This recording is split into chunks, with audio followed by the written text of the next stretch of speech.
Okay, welcome back everybody to the Dream Whisperer of Jesus, where we discuss and interpret prophetic dreams. There's a kangaroo, and we are in Canberra. It's a fresh winter afternoon. It's about 12 to 14 degrees, so quite chilly, but sun's out, so it's quite nice and pleasant at the moment. Okay, today I'm going to share a prophetic dream that I received on 20th of June 2023. So this was quite an interesting prophetic dream about South Africa. It's actually about South African agriculture, or the tea industry. So it's a symbolic dream, and I'll share it in two parts. So part one I'll share today, and then part two I'll share next week. So I didn't understand, it's a two-part dream. I didn't understand the symbols of part one, but I got them on Wednesday, so I'll share part one. I've got part two interpreted as well, and I'll share it next week. So what happened was, through YouTube, it's a fantastic media platform, so I was listening to this guy, Mike Sham. He has a YouTube channel, State of the Nation, and he does long form interviews with people, and they're quite interesting. And on 15th of June 2023 he had an interview with Dr. Theo de Jager. My apologies if I've pronounced that wrong, but that's the name there. I'll put it in the description box as well. He was from the Southern African Agri Initiative, and they're talking about the possible water restrictions and all the complications with South African water for agriculture. And so I listened to that what do you call it, a podcast or anyway, it was on YouTube, sorry, and that was 15th June 2023. It was a really interesting discussion, and one of the things they mentioned during the interview was the difficulties of establishing a tea industry in South Africa, that just the prices of setting up that industry compared to some of the other surrounding economies of Southern Africa. It's just South Africa's sort of outcompeted through labour costs. But on 20th of June, 5 days later, I had this interesting dream. So I've called it a future South African tea industry ? So what I saw was part one of the dream. I was in South Africa. I knew I was in South Africa. I was very busy, and I was running way behind schedule. I had just run out of time to do everything. So while I was in South Africa, I chose to go I'd run out of time, so I chose one of the places I chose to go was a regional or domestic airport in South Africa. So I went to this airport. It definitely wasn't an international airport, it was definitely domestic.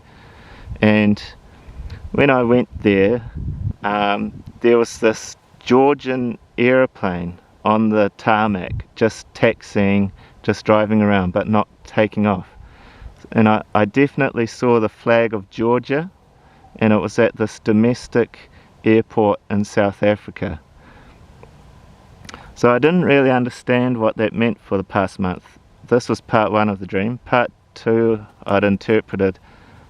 I'll share that next week. But part one I didn't understand. Why is this Georgian aeroplane, jet aircraft, at a regional airport in South Africa?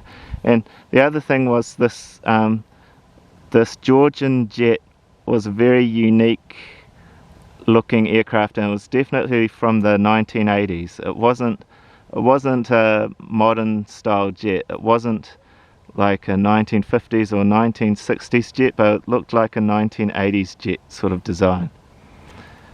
So that was that symbol.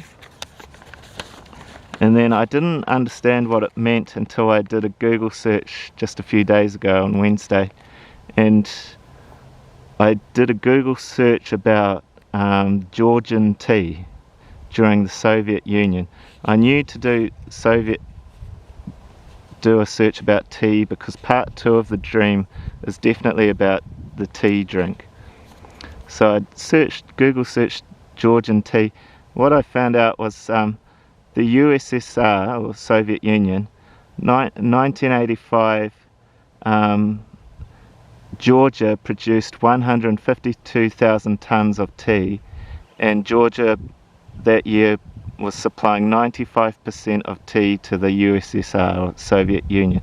The only bad thing was it was poor quality. So if South Africa was to make a tea industry in future, you really have to make a good quality. You know, that's self-evident, but I'm just mentioning it. So it was really interesting that the Soviet Union produced all its tea from Georgia, and so God was speaking to me that it is possible to have a tea industry in South Africa, but it has to target the domestic market in South Africa, and it probably has to be a sort of a boutique industry that's sort of targeting the upper class or middle class consumers in South Africa. So it won't be this, because I was at this domestic airport, so it definitely won't be an international South African tea empire, but you can potentially have a tea industry that targets the sort of upper market, middle class upper market, with a high quality South African tea, and that's how it can potentially become financially viable. So that was really interesting, part 1 of this prophetic dream. I'll share part 2 next week, and I'll also attach some websites. So when I did the Google search Wednesday night, I found this Journal of Nomads, and it was a guide to Georgian tea from past to present. So I was talking about how the Georgian tea industry collapsed with the Soviet Union, and then they're slowly rebuilding it today. And then Radio Free Europe had a similar kind of story, Tea Time, the revival of Georgia's lost industry. Radio Free Europe can be a little bit sort of propagandistic sometimes about its promotion of the EU, but it's a story for another day. But there's some stories and websites there that you can check out if you like. So thank you everyone for listening, and I'll share part 2 of this dream next week, and that will explain things more better. How do I randomly know this Georgian aircraft has to do with tea? Or part 2 next week will be more obvious in explaining everything. Okay, thank you, brothers and sisters in Christ. God bless you, and I'll be back soon. Bye bye.